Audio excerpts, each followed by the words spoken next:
Welcome to Track Tested Motorsports. My name is Jag. I'm Boris. And if you're new to the channel, we're all about taking your own car to the track event and learning some skills. So check out some of our other videos. Today's main topic is how much do high performance driving schools cost?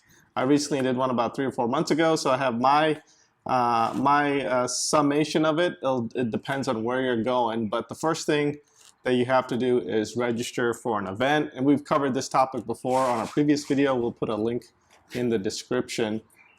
So I went to Road America, I registered for their event, and I paid $485 just for registration. For 2 days. For 2 days. And Boris, you were my instructor. How much did it cost you? I think I did have to pay $100. Okay, it's better than almost $500. With BMW. And don't forget you have to be a BMW Car Club member. That is true. That's 50 bucks, per maybe year. a bit more than that now. Yeah, but I usually pay $0. So especially if I'm instructing for private groups like laps, which I did last weekend at Road America, so it cost me $0 for 3 days. Yep. Or Chin, I'll be instructing for Chin at the end of the month at Mid-Ohio.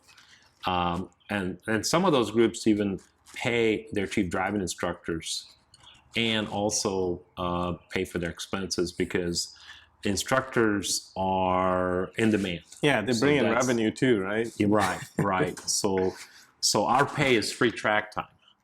So, you know, $485, it's a lot of work, quite frankly.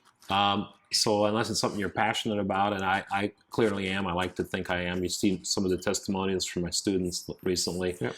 I was doing some math quickly, and I calculated it's almost $1 an hour, my pay. But it does save some money. Yeah. You know. Next thing before you go, track insurance for your car. And now that's up to you if you want to get it. I always do. For my M3 for 2 days. You know, it depends on the deductible. I paid about $165 for 2 days. It's worth it for me, at least. Yeah, I think, you know, it gives you that peace of mind so you can sleep well at night. Yeah, it's mainly, maybe you're a good driver, it's not for you, it's the guy behind you that decides to cook their brakes and hit you. Right, or the guy in front of you that may lose coolant or oil. Yeah, exactly. So, and for me, I mean, my car is 17 years old now. It was $165. Yeah. But I think you told me one of your students was going to take their C8 at Autobahn and it was almost $970. Yeah, and I don't think he got it. I wouldn't either. He still had fun. Yeah. You know, my fraternity brother Kent, you know, we shared that E30, and I've been encouraging him to get track insurance because we've been beating on that car for almost 6 years now, and it's starting to have some issues now. Like last time I was driving it, the throttle stuck to the floor. So I was able to reach down and turn the ignition off and nothing bad happened. But, you know, his point was, you know, as much as we've been driving the car, if we had been getting insurance all along, we would have paid more for insurance than we had paid for the car. Yeah. But we're talking about a $10,000 to $15,000 car. Yeah, here. so it's probably even less than that. Exactly. So if you have a very inexpensive car, perhaps it's not necessary. Yeah, there's always somebody that ends up going off, so it's worthwhile. Even a good friend of ours with years and years of track experience went out with cold tires and hit a wall, so it could happen to anyone. So, right. So I agree with you. I would encourage people to get it. It's there's fairly inexpensive. Yeah, there's companies out there that you can look into. Yeah, there's Lockton, there's Hagerty, and there's OnTrack, and I think there might be another one, but those are the top 3. And my student from Road America, he looked into all of them. And he said Lockton was the least expensive. Yeah, that's the one I went with as well.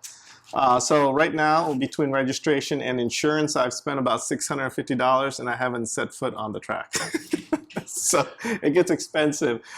Next one I had is hotel. It cost me about $430.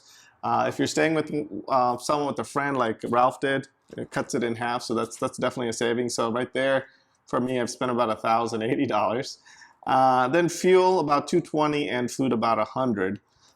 So all up, it was $1,400 for you, Boris. If you didn't, yeah, I'm trying to remember. You know, I do so many track events. I think I rented the BMW and I instructed you.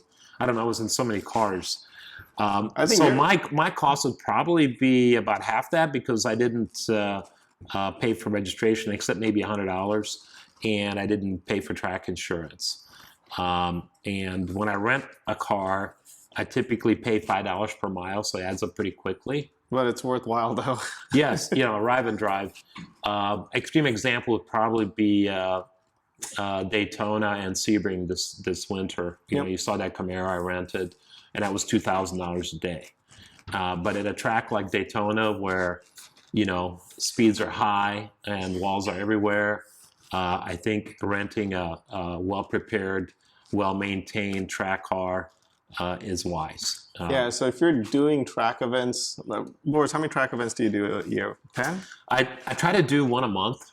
Okay. But some months I don't get to do any, but some months I get to do 2. So I think lately I've been averaging about 11 a year for the past 3 years. Yeah, so the point of that story is become an instructor. If you're going to do a lot of track events, for me, I probably do a handful, maybe less than probably 2 or 3 a year. So. Yeah. But you know, this is another example of somehow to kind of cut some of your costs down. Right, and you know, being an instructor, obviously there's risk involved. Now you're getting a seat with someone that you perhaps don't know, in a car that you don't know. Yep. I try to minimize that. I usually have students lined up, so and I get a chance to check the cars out very thoroughly. But there's definitely some increased risk there. By being an instructor, and like I said, if you're going to do a good job for your students, it does take quite a bit of time and effort. Yeah. So I wouldn't recommend doing it just to save money, but it is helpful in that regard. In the long run, yeah. Or it's definitely going to add up for sure. Sure. Any other things that pop up to your brain? I always advise my students to stay beginners as long as possible, because I mean you're just driving your street car. Once you get up to the intermediate, advanced phase, you're probably looking at a trailer. Now you probably have a dedicated track car. Yeah. Maybe it's a race car, not even street legal. Maybe it requires fuel that you can't buy at a gas station. Yep. So it gets, you know, the complexity grows as you progress through the process. It's certainly an inexpensive, relatively expensive sport, but the fact that it's growing tells me that people are enjoying it, and I keep hoping I'll get tired of it, but after 28 years, I still haven't. So I'm good for another couple of years. All right. With that, my name is Jag. And I'm Boris. We'll see you next time.